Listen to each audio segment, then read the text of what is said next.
말씀의 제목 함께 읽겠습니다. 시작. 언약의 축복을 회복하라. 기도하겠습니다. 하나님, 그럼에도 불구하고 감사드립니다.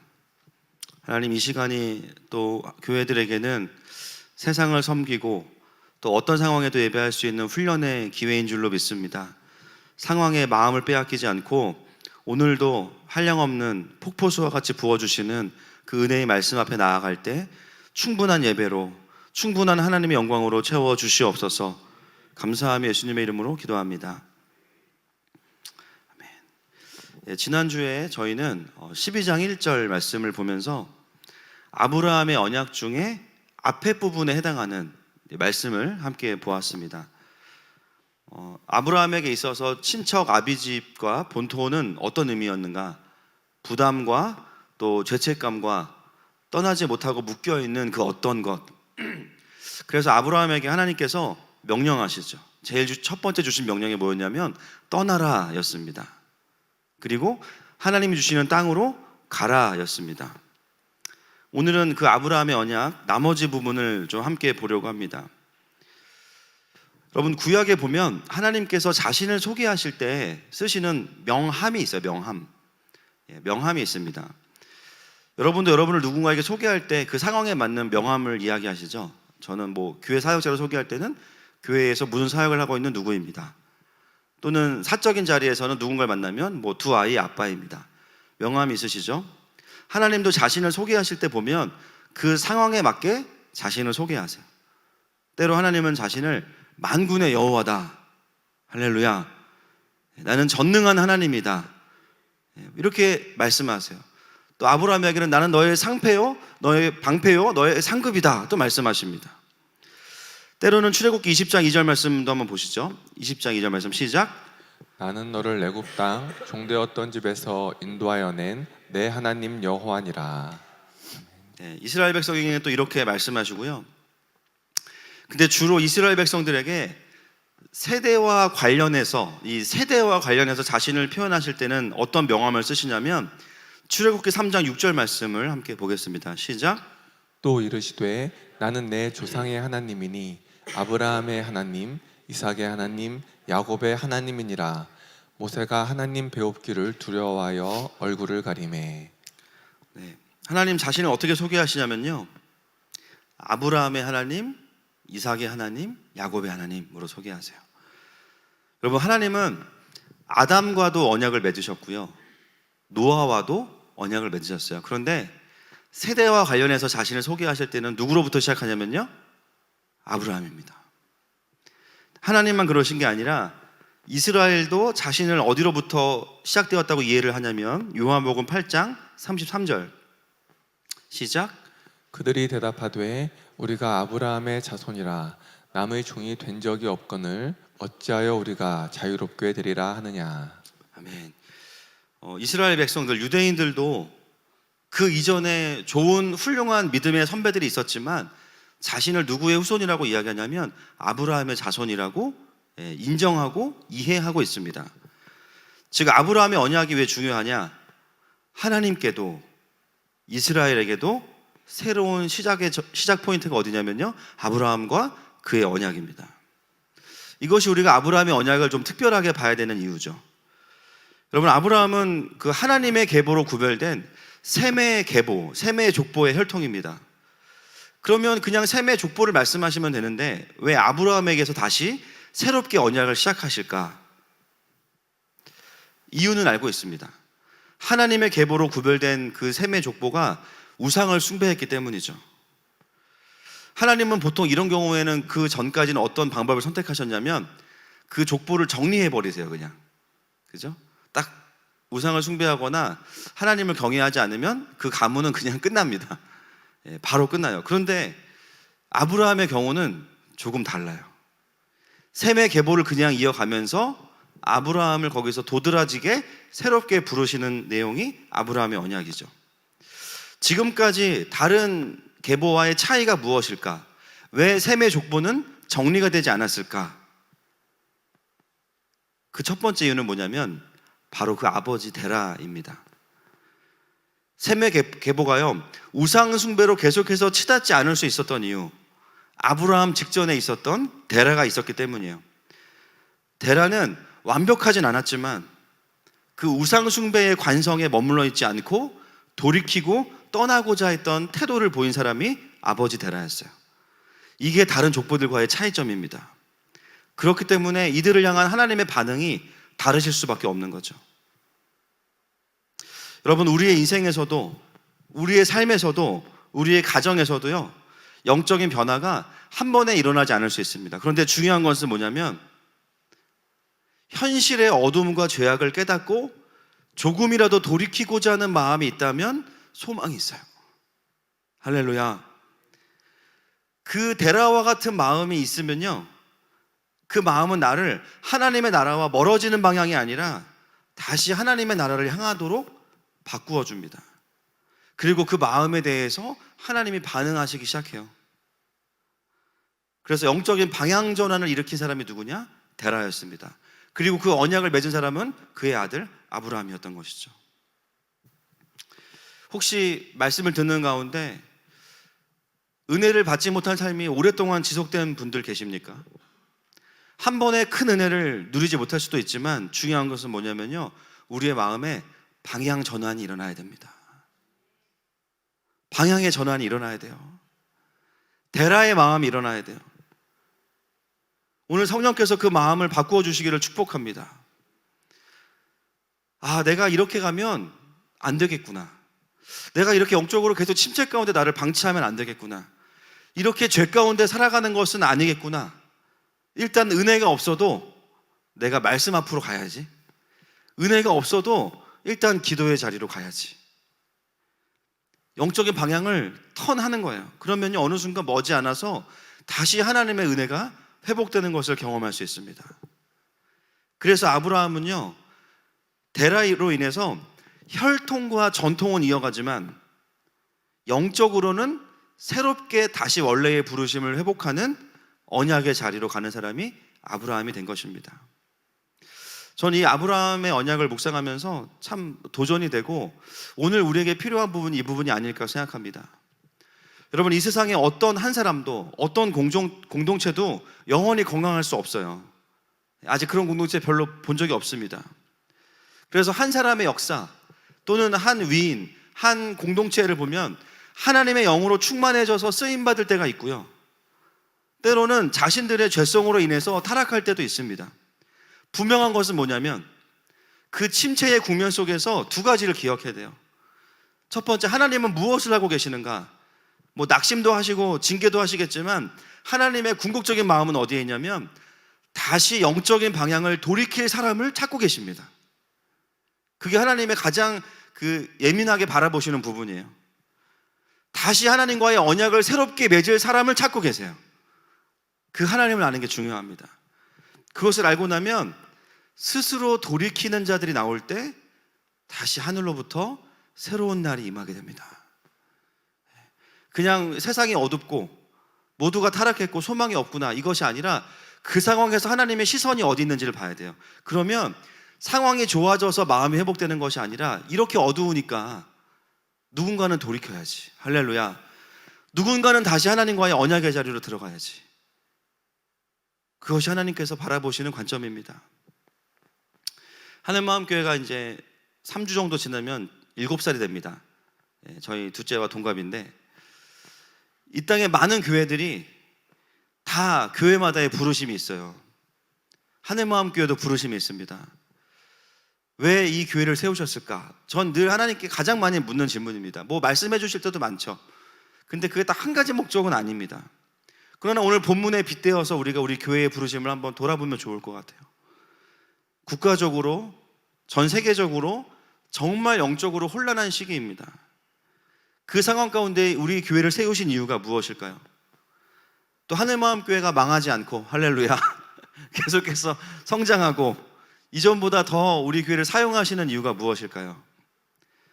물론 여러분들이 잘해서 그렇습니다. 그러나 근본적으로 하나님이 우리가 잘함에도 불구하고 하나님의 포인트가 맞지 않으면 어려움이 많거든요. 그럼에도 불구하고 사용하시는 이유가 무엇일까? 저는 이 부분에 또 하나의 답이 있다고 보여집니다. 여러분, 하늘마음교회는요, 전통을 이어가는 교회입니다. 전통을 이어가야 돼요. 뭐 아니면 도가 아닙니다. 전통교회는 다 이상해. 그러면 안 돼요. 전통을 이어가야 돼요. 혈통을 이어가야 돼요. 그러나 중요한 거, 그 전통을 이어가되 셈의 계보를 이어가되 오랫동안 우상 숭배와 우리 안에서 일어났던, 교회들 안에서 일어났던 어둠에 대해서는 회개하고 돌이켜야 됩니다. 그리고 해야 될 거, 다시 원래 이 땅에 교회를 세우셨던 하나님의 부르심을 회복하는 겁니다. 그게 아브라함의 언약의 의미예요. 기존 교회는 다 잘못했어. 이단입니다. 그러면 이단들이 하는 말이에요. 그 하나님의 부르심을 이어가되 그 정신과 그 태도와 거룩함을 회복하는 것이 하늘마음교회의 부르심이죠. 말씀과 성령의 조명하심 안에서 이 시대의 교회가 무엇을 돌이켜야 될지를 말씀으로 분별해내고, 또 어디로 돌이켜야 될지 정확한 돌아가야 될 지점을 설정해주고, 다시 나라와 민족을 향한 언약을 갱신하는 것, 그것이 바로 하늘마음교회의 부르심인 줄로 믿습니다. 여러분, 우리가 뭔가 큰 사역을 해서, 대단한 사역을 해서 이 땅이 회복되는 것이 아닙니다. 오늘 본문을 보면 우리가 깨닫게 되죠. 이 땅이 회복될 수 있는 이유는 뭐냐면 이 땅을 향한 하나님의 언약을 다시 맺었기 때문이에요. 그 언약 때문에 하나님께서 이 땅 가운데 새 일을 행하실 것입니다. 그런 의미에서 하늘마음교회는요, 무조건 파격적인 교회가 아니라, 무조건 새롭기만 한 교회가 아니라, 어떤 면에서는요, 다른 교회들과 크게 다르지 않아요. 전통을 존중하니까. 그런데 문제는 뭐냐면 그런데 틀려. 그런데 달라. 왜냐하면 우리는 전통 자체를 숭배하는 것이 아니라 본질을 회복하는 것이 목표이기 때문입니다. 여러분, 그런 경험 있으시죠? 설렁탕이 어디 가나 비슷한데 맛이, 어느 가게나. 근데 어떤 데는 가보면 굉장히 익숙한 맛이지만 뭔가 틀려. 그렇죠? 왜 그런가 보니까 새로운 조미료를 개발해서가 아니에요. 원래의 맛을 살렸기 때문입니다. 할렐루야. 풀임 안 쓰고 한 달 내내 24시간 끓여놓고 영수증 다 붙여놓고 원래 조리법대로 조리했기 때문이에요. 여러분, 저는 하늘마음교회가 그런 맛집이 됐으면 좋겠습니다. 이미 그렇지만 할렐루야, 굉장히 새로운 걸 말하는 것 같지만 잘 들어보면 성경이야. 굉장히 새롭고 굉장히 강력한데 들어보면 새로운 패러다임이 아니라 성경이야. 할렐루야. 그냥 그 어떤 데보다 더 하나님께서 말씀하시는 방법에 아주 집착을 하고, 조금이라도 완벽하진 않지만 그 하나님의 방법에 아주 목을 매다는, 할렐루야, 거기로부터 사실은 하늘마음교회 부르심이 나오는 것이죠. 이름 자체가 하늘마음 아닙니까? 하나님의 마음이 아니면 상대를 하면 안 됩니다. 전통을 이어받되 본질을 회복하고 언약을 회복하는 교회로 더 쓰임받기를 축복합니다. 여러분, 그래서 그리스도인 교회는 숫자로 싸우는 자들이 아닙니다. 우리의 싸움의 무기는요, 회개와 언약을 갱신하는 거예요. 그래서 많은 숫자가 필요한 건 아닙니다. 근데 분명하게 회개하고 분명하게 언약을 갱신하는 사람은 반드시 필요합니다. 여러분, 그 하나님의 방법으로 싸울 수 있기를 축복합니다. 오늘 보게 되는 아브라함의 언약은요, 여러분 잘 보시면 아시겠지만 총 7가지입니다. 7가지. 7가지의 축복의 형태로 이제 아브라함과 하나님이 언약을 맺으세요. 2절 말씀에 4개의 축복의 형태의 언약이 나오고요, 3절에는 3개가 나옵니다. 그래서 7개입니다. 그런데 이 언약이 각각이 어떤 의미가 있는 것 같지만 사실은 한 가지의 관점으로 관통이 되는데, 그 관점이 뭘까요? 여러분 이미 알고 계신 그겁니다. 킹덤이에요. 하나님 나라입니다. 성경 전체를 관통하는 가장 큰 상위 개념, 하나님의 나라. 사실 오늘 이 본문은 은혜도 있지만 살짝 아카데믹할 수밖에 없어요. 왜냐하면 지금 헤븐빌드 2단계를 못하고 있기 때문에 제가 겸사겸사 그냥 하고 있습니다. 가장 성경을 관통하는 여러 가지 주제가 있지만 가장 상위 개념, 모든 걸 포괄하는 개념이 이제 하나님의 나라인데, 이 언약도 결국 하나님 나라의 관점으로 관통이 되어지고 있습니다. 자, 하나님 나라의 3요소, 국민, 주권, 영토이죠. 지난주 1절에서 그 3가지 요소 중에 하나가 나왔어요. 뭐가 나왔죠? 땅이 나왔습니다. 영토가 나왔어요. 내가 너에게 보여줄 땅으로 가라. 땅이 나왔죠. 그러면 이제 나머지 두 가지가 오늘 본문에 언약에 나와야 되는데 한번 확인하면서 말씀을 보겠습니다. 자, 2절 말씀 함께 보겠습니다. 시작. 내가 너로 큰 민족을 이루고 내게 복을 주어 내 이름을 창대하게 하리니 너는 복이 될지라. 아멘. 바로 나옵니다. 내가 너로 큰 민족을 이루고. 첫 번째 축복인데요. 여기서 민족이라는 단어가 보통 우리가 구약에서 이스라엘 백성이라고 할 때 쓰는 그 단어와 다른 단어가 쓰여 있습니다. 이 단어는 주로 언제 쓰냐면 찾아보니까 이방 나라의 백성들을 이야기할 때 쓰는 단어가 이 단어입니다. 이방 나라. 왜 그 단어를 쓸까요?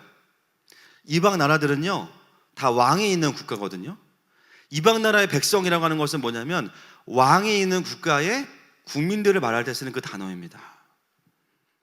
하나님께서 지금 아브라함에게 민족을 이루게 하시겠다고 말씀하시는 것은 그냥 자손을 많이 주겠다, 그것만 의미하는 것이 아니라 결국 그 자손들이 왕의 국가의 백성이 되게 하겠다라고 말씀하시는 거예요.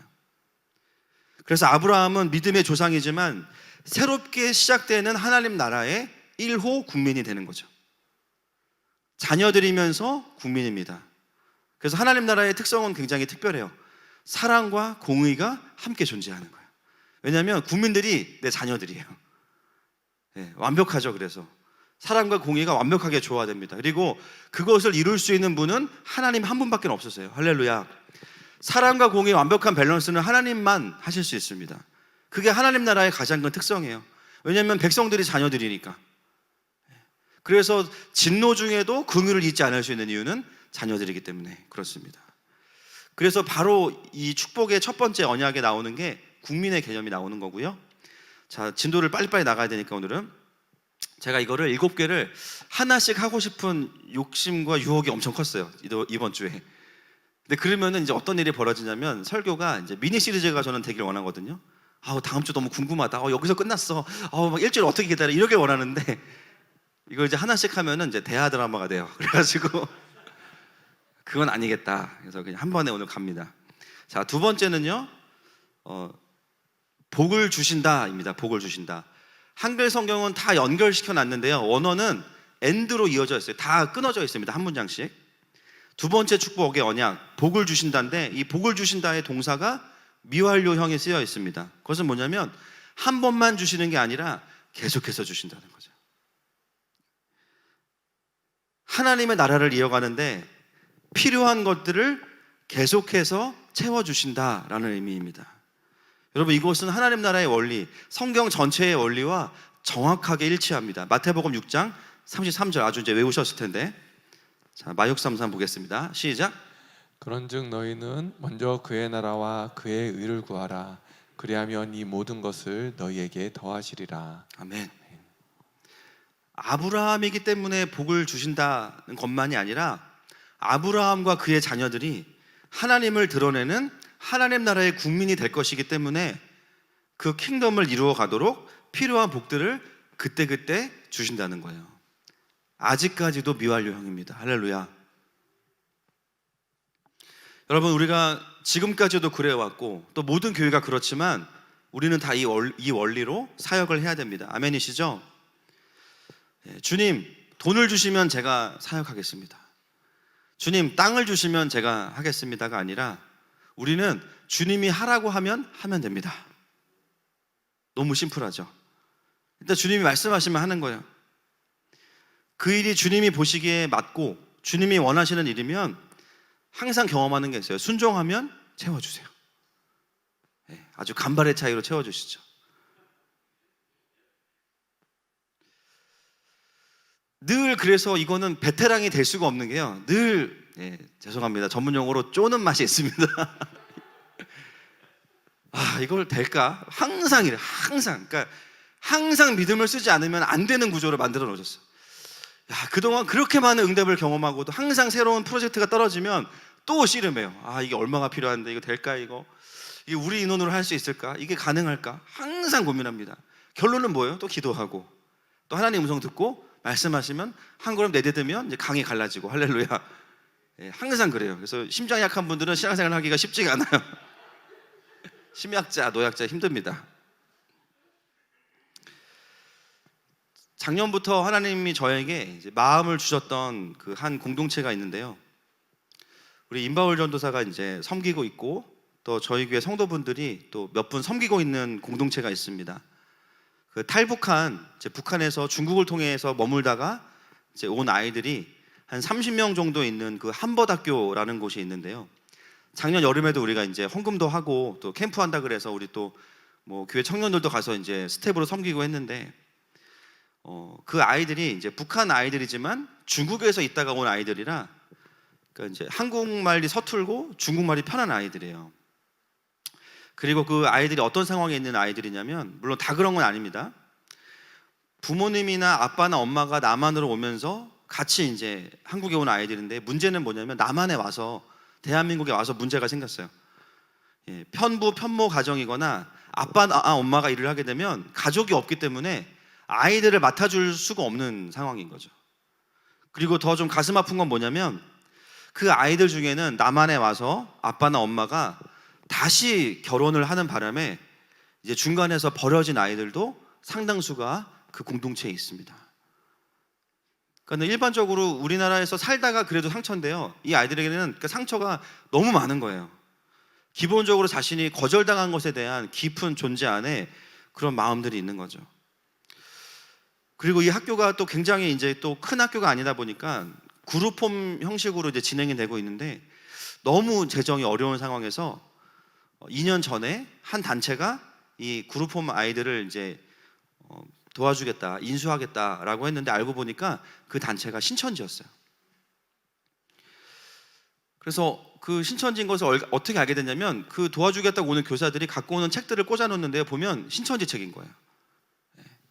그걸 알게 된 한 선교사님께서 본인의 사비를 털어서 2년 전에 학교를 이제 맡으시게 됐는데 당연히 이제 운영이 쉽지가 않죠. 후원이 많은 것도 아니고 또 사람들이 관심을 가져주는 것도 아니고 또 그 선교사님이 보니까 저는 잘 모르지만 굉장히 순수한 분인데 이런 분들의 특징은 뭐냐면 그냥 주님만 아시면 되는 분들이신 거예요. 예, 그러니까는 누구한테 아쉬운 소리 잘 못하시고 계속 자기 재정 투입하고 근데 이제 본인도 몸이 많이 안 좋아지시고 또 아이들이랑 같이 상처받는 아이들과 지내는 게 쉽지 않거든요. 예, 교사들 몇 명 데리고 그렇게 지내고 있는데 그 이야기를 이제 작년부터 들었는데 제가 이제 그 얘기를 듣고 나서 한 6개월 정도는 부담이 있는데 일단은 뭐 안 들린다 이러고 있었죠. 제가 최근에 이제 다시 마음을 주셔서 그 이제 일산에 있거든요. 이제 그 학교를 사역자 몇 분들이랑 같이 가서 이제 좀 방문하고 왔습니다. 참 가서 보니까 마음이 무겁더라고요. 예. 교사 사무실이 컨테이너 박스 하나에 이렇게 돼 있고 또 아이들도 이렇게 모습을 보니까 참 뭔가 우리가 좀 돕긴 도와야 되는데 이게 몇십만 원 한 달에 그 정도 갖고는 해결이 될 수 있는 상황이 아니에요. 보니까 그 선교사님의 마음은 잘 지켜드리면서 학교가 이렇게 운영이 되게 하려면 참 쉽지 않겠다. 예. 당연히 저는 또 이제 가서 보니까 또 재정에 대한 부담이 확 오는 거죠. 일단은 마음은 이제 받았기 때문에 장로님들과도 좀 나누었고 또 몇몇 분들과도 좀 마음을 나누었습니다. 어떻게든 좀 도와야겠다는 마음이 있는데 좀 코로나 사태가 끝나면 이제 선교사님도 좀 만나고 해야 될 것 같습니다. 근데 이제 돌아오는 차 안에서 마음이 되게 무거운 거예요. 어떻게 도와야 되나 하나님 좀 사인을 주세요. 이제 그렇게 기도하고 있는데 마음속으로 저희 교회 한 지체분에게 저에게 카톡으로 연락이 왔어요. 목사님 통화 되시냐고 전화를 걸었습니다. 근데 그 전화의 내용이 뭐였냐면 그 저희 교회 그 젊은 집사님이 다니는 회사에서 1년 수익의 일부를 구제와 선교에 이제 사용하기로 했기 때문에 올해부터 그걸 적용하게 됐는데 그 중에 일부를 이제 탈북 아이들과 또 과부들을 위해서 좀 일부를 사용했으면 좋겠다. 헌금을 해도 되겠냐고. 너무 고맙죠. 할렐루야. 예, 그래서 액수도 뭐 적은 액수가 아니었습니다. 참 너무 감사했어요. 저는 이제 액수도 너무 감사했고 진짜 감사하는 건 뭐냐면 어떻게 그 타이밍에 하나님이 그렇게 하시냐는 거예요. 할렐루야. 예, 물론 우리가 쓸 건 없어요. 언감생심 마음에 두지 마세요. 너무 감사한 거예요. 어떻게 그 타이밍에 하나님께서 그 돌아오는 저의 마음을 보셨는지 그 전화를 하게 하신 거예요. 아, 이거 해야 되나 보다. 또 하나님이 응답을 주셨고. 근데 뭐 여러분 아시겠지만 우리 교회 이런 일이 한 7만 5천 가지 있습니다. 그렇죠? 저희 교회가 분당에 와서 갑자기 새 가족들이 늘면서 정교인 수련회를 가야겠다 이렇게 이제 마음을 먹었는데, 이제 당회에서 회의를 하는데요, 장로님들이 그런 얘기를 하시더라고요. 혹시 이제 처음으로 저희가 그렇게 회비를 거두려고 하는데, 회비가 이제 전교인 수련회다 보니까 적은 액수는 아니더라고요. 장로님들 중에 한 분이 그런 얘기를 하셨어요. 회비를 못 내는 분도 있을 수 있다. 저는 그 생각을 해본 적이 없거든요.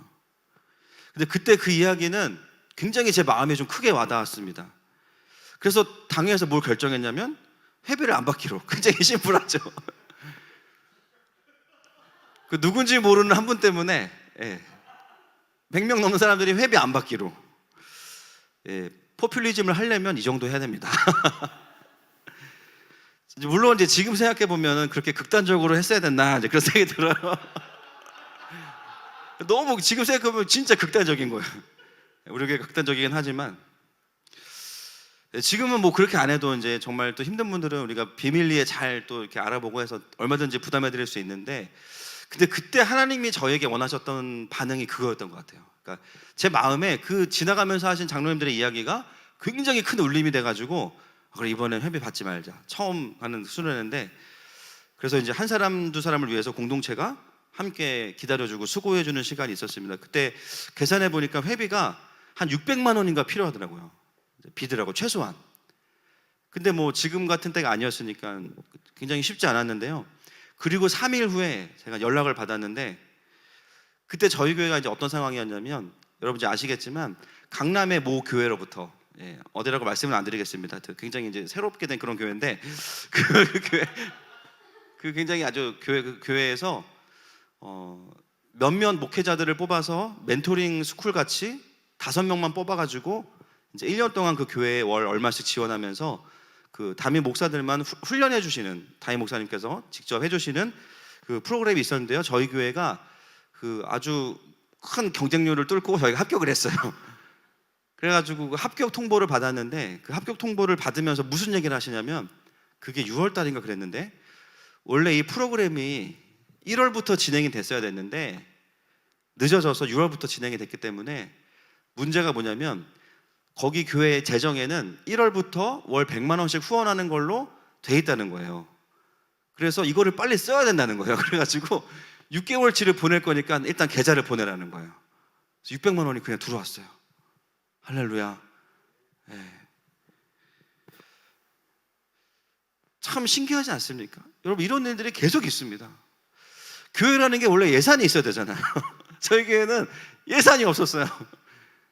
6년 만에 처음으로 이제 예산을 작년부터 잡기 시작했는데, 물론 그 예산대로 가고 있는지는 잘 모르겠습니다.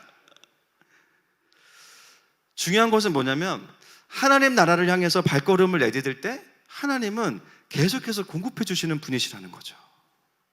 여러분 동의하십니까? 늘 다 채워주시냐? 아닐 때도 있습니다. 저는 그때 제일 먼저 뭘 점검하냐면, 내 욕심이었나? 그걸 점검해요. 왜 안 주시지가 아니고요, 내 욕심이었나? 하나님 보시기에 지금이 아닌가?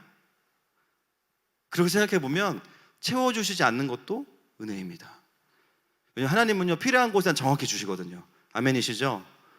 그게 변함이 없으면 나를 돌아보는 계기가 될 수밖에 없어요. 아, 하나님이 충분히 안 채워주시면 조금 기다리라는 사인이시구나. 하나님이 내 성격을 아시기 때문에 그렇게 하시는구나. 중요한 것은 뭐냐면, 하나님 나라의 확장을 향해 살아가는 인생에는 하나님의 채워주심이 반드시 있습니다. 그래서 이 원리를 아는 사람들은요, 재정에 대해서 되게 자유로워요. 할렐루야. 여러분, 돈이 많아지는 게 재정이 돌파되는 게 절대 아니에요. 하나님이 채워주신다는 것을 정확히 아는 것이 재정에 대한 돌파입니다. 할렐루야. 그래서 우리가요, 돈이 많고 적어서가 아니라 자유롭게 사역할 수 있는 이유가 뭐냐면, 하나님이 보시고 필요하면 주시겠지. 그래서 계속 하나님이 주실 수밖에 없는 구조를 만들어야 돼요. 할렐루야. 그래서 성경에서 하라는 거 해야 됩니다. 무조건 마음 주시면 지체하지 말고 주저하지 말고 그냥 발을 내딛는 것이죠. 자, 세 번째 언약으로 가겠습니다. 시간이 없는데. 자, 세 번째. 복을 주셔서 어떻게 하신다고 말씀하시냐면요, 이름을 창대케 한다라고 말씀하십니다. 여러분, 이름을 창대케 한다, 우리가 이 전에 어디서 좀 이런 비슷한 뉘앙스를 본 적 없으세요? 바로 한 장 전에 11장에서 바벨탑이에요. 원래 11장에 보면 니므롯과 바벨탑을 쌓은 자들의 목표가 뭐였냐면 우리가 우리의 이름을 내자라는 거였습니다.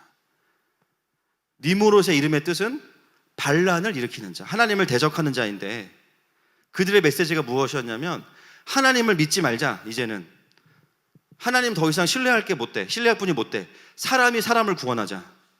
그래서 바벨탑을 쌓고 자신의 이름을 내고 싶어 했죠. 겉으로 보기에는 굉장히 실력 있고 탁월하고 굉장히 젠틀하고 나이스하고 사람들을 위하는 것 같고 모두가 살기 좋은 세상을 만들 것 같아요. 그런데 그것은 거짓말이에요. 당연하죠. 사람이 사람을 구원할 수 없으니까. 죄로 인해서 타락한 세상은 인간이 아무리 노력해도 1cm도 더 행복해질 수 없습니다. 왜냐하면요, 근본적인 죄의 문제이기 때문이에요. 처음부터 불가능하고 안 되는 것을 할 수 있다고 말하는 것은 죄송하지만 사기입니다. 사기. 무엇보다 그들의 중심에는 뭐가 있었냐면 하나님을 인정하지 않고 하나님을 대적하는 마음이 있었어요. 그래서 하나님은 그들의 탑을 무너뜨리시죠. 그들의 이름이 창대케 될 수 없었습니다. 그런데 오늘 본문에 보면 하나님 어떻게 하신대요? 아브라함의 이름을 창대케 하신대요. 아브라함의 이름의 뜻, 이름 바꾸기 전에는 아브람의 뜻은 존귀한 아버지입니다. 이름이 바뀌고 나서 아브라함의 뜻은 열방의 아버지죠. 여러분, 아브라함은요, 인류를 구원할 생각이 없어요. 그럴 여유가 없어요. 오히려 본인도 지금 어떻게 해결이 안 돼가지고 막 왔다 갔다 하는데, 그냥 아브라함이 한 건 뭐냐면 하나님의 아버지 되심과 선하심을 믿고 그냥 순종하기로 한 것 뿐입니다. 근데 그랬을 때 하나님이 약속하신 게 뭐냐면 아브라함의 이름을 창대케 하신다는 거예요. 열방의 아버지. 열방의 아버지. 그거는 아브라함의 이름을 높이신다는 것만이 아니라 하나님만이 진짜 아버지가 되신다는 거죠. 이 창대케 됨의 축복은요, 아브라함이 유명한 셀럽이 된다는 것이 아닙니다. 그를 통하여 하나님의 대심이 높아지고 하나님의 나라가 확장된다는 것을 의미해요. 여러분, 우리는 이 세상을 구원할 수 없습니다. 아무리 법을 잘 만들고 제도를 개선해도 안 돼요.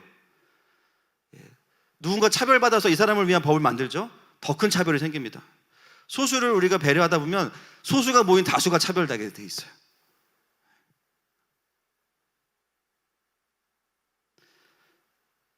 우리가 열심히 한다고 해서 이 세상이 조금 나아지지 않습니다. 우리는요, 결국은 어디로 돌아오냐면 내 문제로 돌아와요. 내 문제. 저도 막 교회사역 많이 하는 거 열심히 하는 것 같지만 결국은 뭐예요? 가족을 잘 품지 못하는 제 문제로 돌아와요. 우리의 정확한 실존은 뭐냐면 결국은 내 문제를 가지고 씨름하는 죄성이 남아있는 구원받은 자녀입니다. 그런 우리가 할 수 있는 게 뭐냐면요, 그냥 하나님이 그렇다고 하면 맞습니다 해드리는 거예요. 믿습니다 해드리는 거예요. 해보겠습니다 해드리는 거예요. 그것을 믿고 따라가기로 결정하는 거예요. 근데 신기한 건 뭐냐면 여전히 나는 뭔가 내가 직면하고 씨름하는 문제가 있는데, 그래서 날마다 주시는 은혜로 그냥 주일날 그리고 예배마다 주시는 은혜로 겨우겨우 사는 것 같은데요, 돌아보면 주님이 그런 나를 통해서 엄청난 역사들을 이루고 계시는 거예요. 그러니까 이게 나의 영광으로 취해질 수가 없어요. 본질적으로 교만하기가 쉽지가 않다니까요. 그래서 할렐루야, 내가 나를 아니까, 그게 내가 한 게 아닌 걸 내가 아니까. 그래서 내 이름이 높아진 것 같은데 잘 보면 내 이름이 높아진 게 아니라 그분의 이름이 높아지신 거죠. 아브라함의 이름이 창대케 되어진 것 같은데 결국은 열방의 아버지, 진짜 아버지, 하나님 아버지 이름이 높아지시는 거죠. 그래서 우리는 무명한 자 같으나 유명한 자고요, 유명한 자 같으나 무명한 자인 겁니다. 할렐루야. 그러나 주님은 늘 유명하셔야 됩니다. 여러분, 하늘마음교회도 우리의 이름이 주님을 높이는 이름 됐으면 좋겠습니다. 2절의 결론은 뭐냐면요, 복이 된다라는 거예요. 원어에 보면 명령형입니다. 그러니까 복이 되어라입니다. 옛날 성경에는 뭐라고 번역이 되어 있냐면 개역 성경에는요, 복의 근원이 될지라라고 되어 있거든요. 원어를 보니까 근원이라는 말은 사실 없어요. 듣기는 근원이 좋죠, 그렇죠? 근데 근원이라는 말은 원어에는 없습니다. 그냥 복이 되어라 이렇게 되어 있습니다. 근데 명령형이에요. 명령은 뭐냐면 반드시 그렇게 해야 돼요. 할렐루야. 여러분, 복이 안 될 수 있는 권한이 우리에게 없습니다. 우리의 부르심은 그냥 복이에요. 할렐루야. 우리는 절대로 독이 될 수 없어요. 우리는 복이 돼야 됩니다. 내가 가는 곳마다 거기에 어떤 좋은 일이 생겨서 복이 있는 것이 아니라 하나님의 복으로 존재하는 내가 거기에 가기 때문에 거기가 복을 받은 거예요. 여러분들이 그렇게 남편에게 시집을 오셨기 때문에 그 가정에 복이 있는 거예요. 그 자녀가 하나님의 복이기 때문에 우리 가정에 복이 있는 거예요. 내가 가는 직장이 매출이 잘 나왔으면 좋겠어요. 그런데 그것만이 아니라 내가 그 회사의 직원이기 때문에 그 회사가 복된 거예요. 가서 요구하세요. 복수당 달라고. 야근수당도 있는데 나를 고용했어? 그러면 우리 직원들 제외입니다. 이미.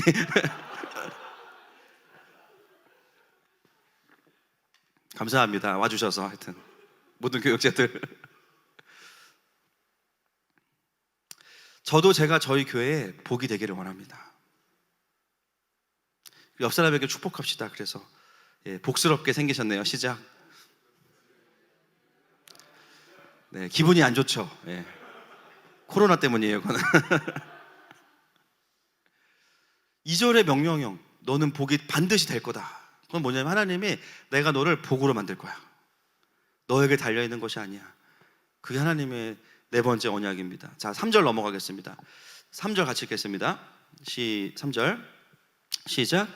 너를 축복하는 자에게는 내가 복을 내리고 너를 저주하는 자에게는 내가 저주하리니 땅의 모든 족속이 너로 말미암아 복을 얻을 것이라 하신지라. 자, 이것만 놓고 보면 정말 무소불위의 축복이죠.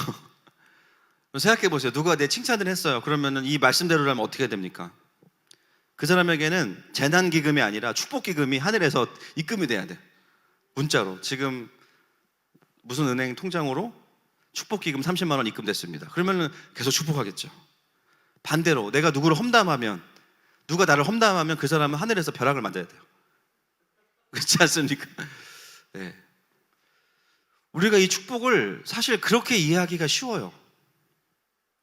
물론 실제로 하나님의 사람들을 모함했다가 하나님이 내리시는 벌을 받은 사람도 있죠. 누가 대표적이냐면 미리암이 모세를 비난했다가 문둥병에 발하기도 하고, 또 13장에서는 아브라함의 가족을 잘못 건드렸다가 애굽의 바로가 혼이 나기도 합니다.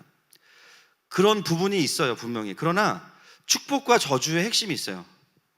더 깊은 하나님 나라의 의미가 있는데, 자, 지금까지 우리 하나님 나라의 3요소 중에 뭐가 나왔죠? 땅이 나왔고, 두 번째 국민이 나왔죠. 세 번째 뭐가 남았습니까?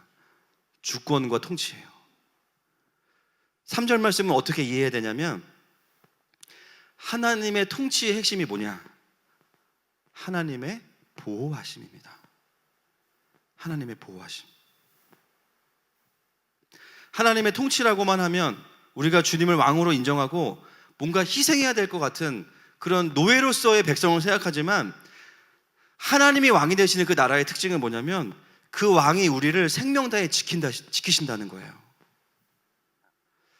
하나님은 우리를 자신의 아들을 내어주시면서 지키시는 왕이십니다. 우리를 지옥에 갈 우리들을 아들을 내어주시고 음부에까지 찾아오셔서 우리를 데리고 오신 분이 누구세요? 하나님이시죠. 우리가 하나님의 보호하심 아래 있다는 겁니다.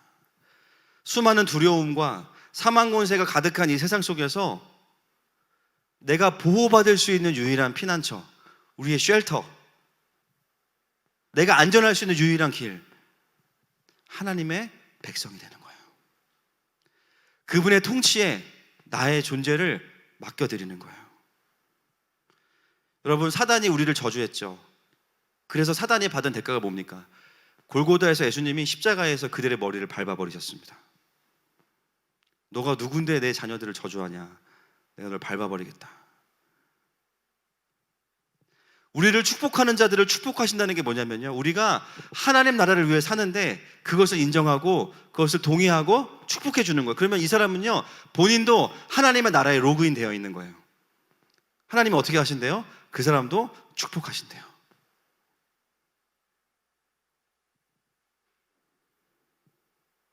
그러면서 이 언약은 마지막으로 넘어갑니다. 마지막은 뭐냐면 땅의 모든 민족이 너로 말미암아 복을 얻을 것이다.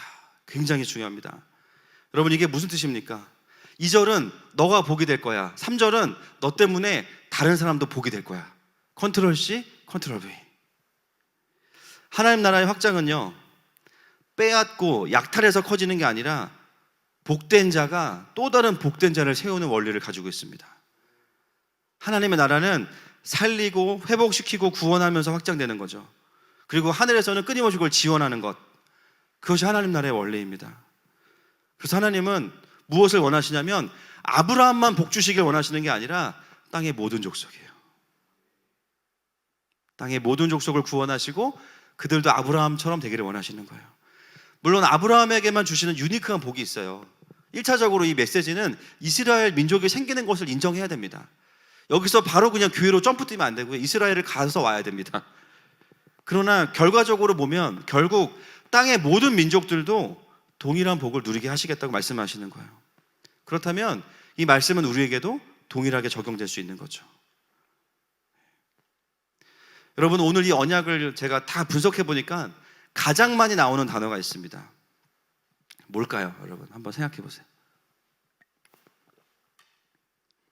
나 눈에 가장 많이 띄는 단어는 복이죠. 복. 5번 나옵니다. 근데 1등은 아닙니다.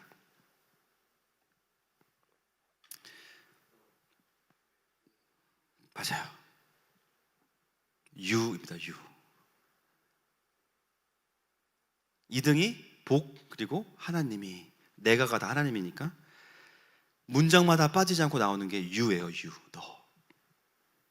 1차적으로는 아브라함이지만, 그러나 이 복을 하나님이 모든 열방에게 주시기 원한다면 우리도 그 복의 수혜자거든요.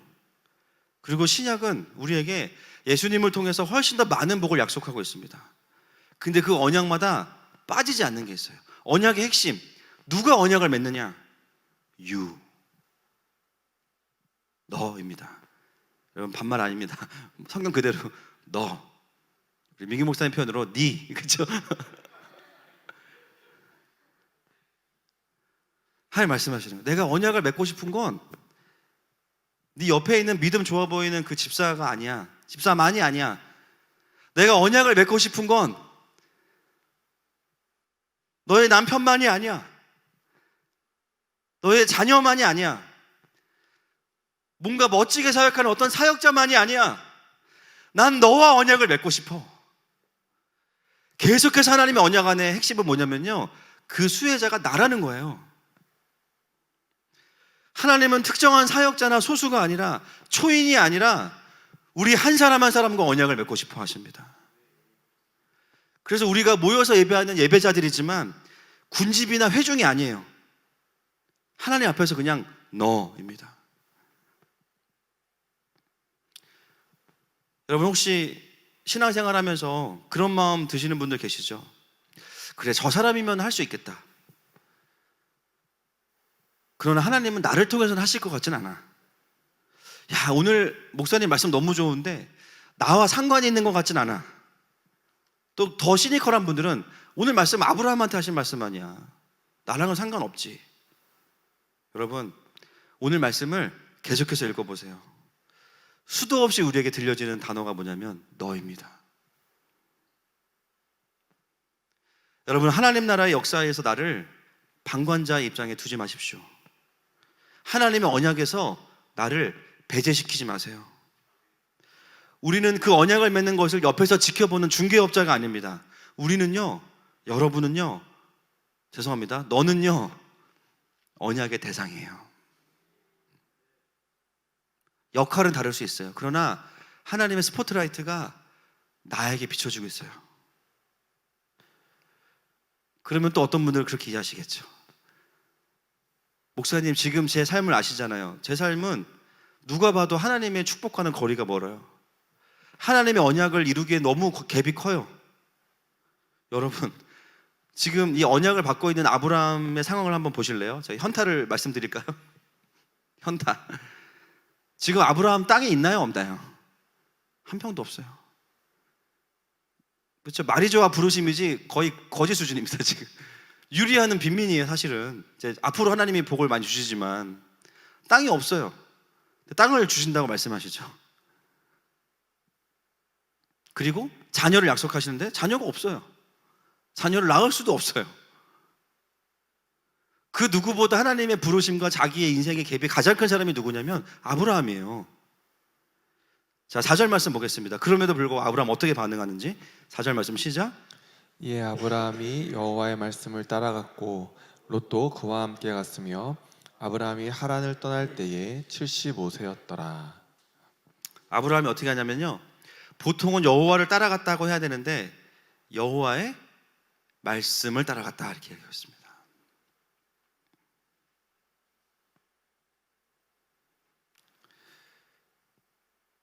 창세기는 그것을 굉장히 정확하게 디테일하게 기록해요. 여호와의 말씀을 따라갔다. 하나님을 믿고 따라가면 되는데요, 그 말씀을 그냥 믿었다는 거죠. 지금 내 삶과는 괴리가 너무나 크지만 주님 말씀하시면 그냥 그 말씀을 따라가는 거예요. 그게 가능했던 이유는요, 그 언약의 당사자가 나라는 것을 인정했기 때문입니다. 그 다음 많이 나오는 단어가요, 내가입니다. 내가 이 동그라미 쳐놓으세요. 복을 주시는 분은 하나님이십니다. 그 말은 뭐냐면 하나님이 주시는 복은 절대 배달 사고가 날 수 없습니다. 로켓맨은 배달 사고가 날 수도 있어요. 사고 나면 안 나길 바랍니다. 그러나 하나님이 복을 주시기로 결정하면 복을 받을 수밖에 없는 거예요. 그 말은 뭐냐면 누가 나에게 상처 좀 줬다고 해서, 내 인생에 좀 실패했다고 해서, 좀 좌절됐다고 해서 하나님의 언약의 복을 뺏길 수 있는 게 아닙니다. 여러분, 그 거짓에 속지 마십시오. 속고 있다는 것은 뭐냐면요, 내가 하나님이 복을 주시는 분이라는 그 자리에 상처를 갖다 놓고 있는 거예요. 하나님 날 사랑하신다고 말씀하시는데 이 메시지가 들어오는 게 아니라 나는 버림받았고, 나는 상처받았고, 나는 거절당했고, 나는 실패했어. 여러분, 우리가 얼마나 괴로운지 제가 압니다. 그런데 제가 좀 냉철하게 말씀드리면요, 여러분, 상처를 경배하고 있는 거예요. 내 인생의 거절을 하나님의 자리에 두고 계신 거예요. 내 인생의 실패를 섬기고 있는 거예요. 왜요? 복을 주시는 분이 하나님이시면 상처 받을 수 있고요, 살면서 실패할 수도 있거든요. 근데 진짜 복을 주시는 분이 하나님이시면 그냥 우리는 상처 받았던 거죠. 할렐루야. 그냥 실패했던 거 맞아요. 그러나 그게 우리의 인생을 컨트롤할 수 없습니다. 우리가 회복해야 되는 것은 뭐냐? 물질이나 어떤 집이나 명예나 지위가 아니라 복을 주시는 분이 하나님이신 것을 회복해야 됩니다. 아무리 세상이 악하고요, 내 주변 사람들이 다 못됐다고 하더라도요, 하나님이 복을 주시려면 얼마든지 주실 수 있어요. 내 인생에 잊을 수 없는 상처가 있다 할지라도 하나님이 회복을 주시기 원하면 얼마든지 우리를 회복시키실 수 있습니다. 여러분, 야곱을 보세요. 얼마나 야곱이 계산이 빠른 사람이에요. 절대 손해 안 봅니다. 형의 장자의 복까지도 다 가로채는 사람이 야곱이에요. 그리고 도망간 라반의 집에서 누구를 만나요? 자기보다 더한 놈이래. 더한 분을 만났죠. 예, 라반을 만납니다. 근데 거기서도 손해 안 봐요. 물론 하나님이 도와주셨던 것도 있고 야곱이 하나님을 몰랐던 것, 모르지도 않았어요. 알았어요. 그러나 그럼에도 불구하고 야곱에게 뭐가 있었냐면 기본적인 자기의 능력으로 충분히 쟁취할 수 있다는 메시지가 항상 있었어요. 나는 어디 가든 손해 안 봐. 근데 그 야곱이 진짜 복의 개념을 깨달은 곳이 어디냐면, 여러분 아시겠지만 야복강가입니다. 형을 만나러 가면서 자기가 14년 동안 벌었던 모든 재산과 가족들을 먼저 다 보내고 홀로 남았더라. 그때 하나님의 천사가 내려와서 씨름을 하죠. 악착같이 모았던 자기의 소유와 가장 사랑하는 아내마저도 먼저 보내고 나서 하나님의 천사와 씨름을 해요. 잠시 읽어보겠습니다. 32장 24절부터 26절 시작. 야곱은 홀로 남았더니 어떤 사람이 날이 새도록 야곱과 씨름하다가 자기가 야곱을 이기지 못함을 보고 그가 야곱의 허벅지 관절을 치매 야곱의 허벅지 관절이 그 사람과 씨름할 때에 어긋났더라. 그가 이르되 날이 새려 하니 나로 가게 하라. 야곱이 이르되 당신이 내게 축복하지 아니하면 가게 하지 아니하겠나이다. 야곱이 씨름에서 이긴 것으로 보이지만 이 씨름의 핵심은 야곱이 진 겁니다. 설마 하나님이 기술이 딸려가지고 야곱한테 지적했어요? 하나님이 격투기 나갔으면 바로 그냥 세계 제패하시겠죠. 천하제일 무도회 1등이신데. 근데 이 씨름의 본질은 뭐냐면요, 야곱의 고백이에요. 야곱의 고백이에요. 당신이 나를 축복하지 않으면 보내드릴 수 없습니다. 여기서 이미 야곱은 중요한 거죠. 결판이 난 거죠. 말이 하나님과 겨루어 이겼다라는 거지만 실제로 야곱이 진 거예요. 뭐냐면 야곱은 내가 아무리 손해보지 않는 인생을 사는 사람이지만 하나님이 나를 축복하시지 않으면 나는 아무것도 아닙니다. 내가 오래전에 상처 주었던 그 에서 형에게 나는 죽을 수밖에 없습니다. 존재적으로 내가 잘하고 못하고의 개념이 아니라 내 인생의 축복의 주인공은 누구시냐? 하나님이셔야 된다는 거예요. 하나님이 주셔야 누릴 수 있고 하나님이 주셔야 싸울 수 있고 하나님이 주셔야 지킬 수 있다는 것을 존재적으로 깨달은 장면이 바로 이 장면이에요. 야곱이 그 전에 하나님 몰랐습니까? 알았습니다. 베델에서 이미 주님 경험했어요. 하나님의 도우심도 경험했어요. 그러나 중요한 건 뭐냐면 야곱에게 여전히 복의 근원은 하나님은 아니셨던 거예요. 우리가 늘 믿음으로 산다고 하지만 돌아보면 정말 내 인생을 축복하시는 분이 하나님이신가? 머리로는 아멘이라고 해요. 근데 내가 하는 말과 내 가슴에 있는 메시지들은 그렇지 않아요.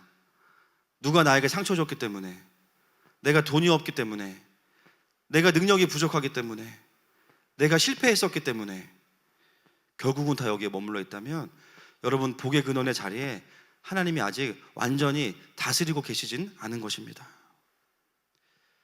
그래서 하나님이 야곱의 이름을 바꾸어 주시죠. 무엇으로 바꾸어 주시냐면 내가 너를 이제 야곱이라 부를 것이 아니요 이스라엘이라 부를 것이다. 이스라엘의 뜻, 의역을 해서 하나님과 겨루어 이겼다지만 사실은요 원래 정확한 의미는 뭐냐면 하나님이 통치하신다예요. 할렐루야. 하나님이 통치하시기 때문에 하나님이 복을 주시기로 결정하면 누구도 못 막아요. 여러분 실패와 상처에 속지 맙시다. 할렐루야. 그것이 우리의 우상이 되면 안 됩니다. 말씀을 좀 맺기 원합니다. 이 언약 앞에 우리가 함께 좀 나아갔으면 좋겠어요. 우리는 여전히 교회를 다니고 예배를 드리고 심지어 사역을 할 수도 있습니다. 그런데요 진짜 나의 삶의 복의 근원의 자리에 전능한 아버지가 계신지를 돌아봐야 됩니다. 그러지 않았다면 여전히 우리의 신앙생활은 불행할 거고요, 불만과 불평이 넘쳐날 수밖에 없고요, 쓴소리가 나올 수밖에 없는 거예요. 그렇다면 내가 믿는 하나님은 여전히 종교의 영역에 머물러 계신 겁니다. 누가 나를 힘들게 해서 내 인생이 어려운 것이 아니에요. 더 이상 그 죄의 영향력이 우리를 저주할 수 없습니다. 우리가 회복해야 될 것은 내 삶을 축복하시는 분이 하나님이시라는 거예요. 그리고 나와 그 언약을 갱신하기 원하신다는 겁니다. 이 시간에 함께 우리 주님 앞에 이 고백하면서 나아갔으면 좋겠습니다.